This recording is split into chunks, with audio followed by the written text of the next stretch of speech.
Clip number 220۔ اس clip میں آپ قرآن پاک کی سورہ نساء کی آیت نمبر 148 سے 149 تک کی تلاوت، ترجمہ اور تفسیر قرآن صراط الجنان سنیں گے۔ بسم اللہ الرحمن الرحیم۔ ترجمہ: اللہ کے نام سے شروع جو نہایت مہربان رحمت والا ہے۔ لا يحب اللہ الجہر بالسوء من القول الا من ظلم وکان اللہ سمیعا علیما۔ ترجمہ: بری بات کا اعلان کرنا اللہ پسند نہیں کرتا مگر مظلوم سے، اور اللہ سننے والا جاننے والا ہے۔ لا يحب اللہ الجہر بالسوء من القول، بری بات کا اعلان کرنا اللہ پسند نہیں کرتا۔ ایک قول یہ ہے کہ بری بات کے اعلان سے مراد کسی کے پوشیدہ معاملات کو ظاہر کرنا ہے، جیسے کسی کی غیبت کرنا یا کسی کی چغلی خانہ وغیرہ، یعنی اللہ عز و جل اس بات کو پسند نہیں فرماتا کہ کوئی شخص کسی کے پوشیدہ معاملات کو ظاہر کرے۔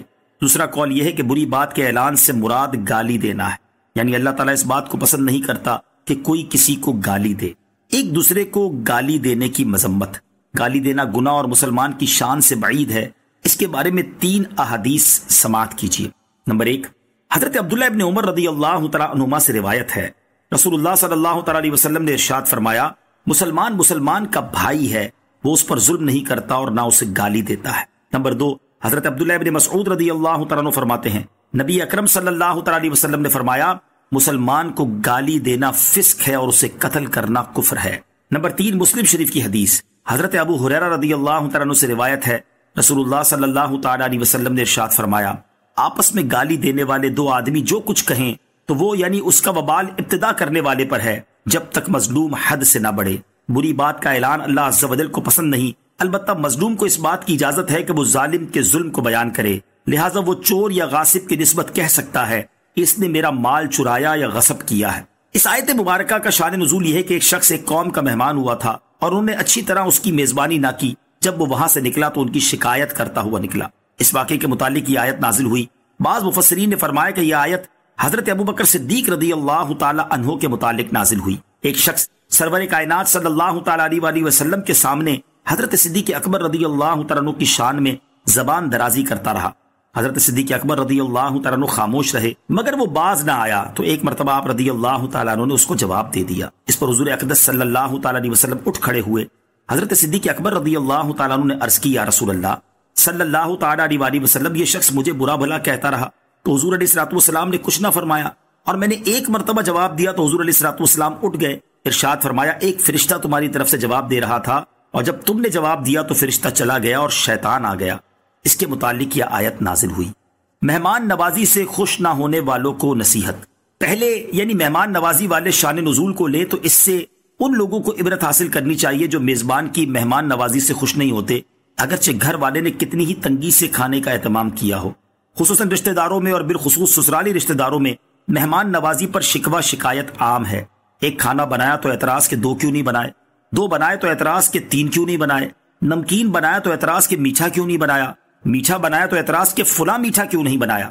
الغرض بہت سے مہمان ظلم و زیادتی اور ایذا رسانی سے باز نہیں آتے، اور ایسے رشتہ داروں کو دیکھ کر گھر والوں کی طبیعت خراب ہونا شروع ہو جاتی ہے۔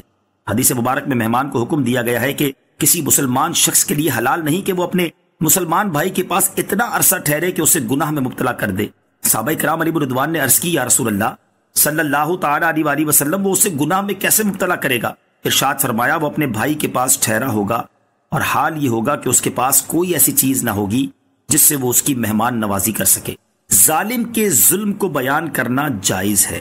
آیت میں مظلوم کو ظلم بیان کرنے کی اجازت دی گئی۔ اس سے معلوم ہوا کہ مظلوم حاکم کے سامنے ظالم کی برائی بیان کر سکتا ہے، یہ غیبت میں داخل نہیں۔ اس سے ہزارہ مسائل معلوم ہو سکتے ہیں۔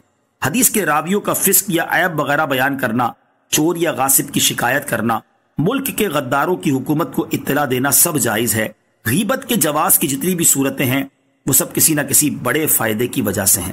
ان تبدوا خيرا او تخفوه او تعفوا عن سوء فإن الله كان عفوا قديرا۔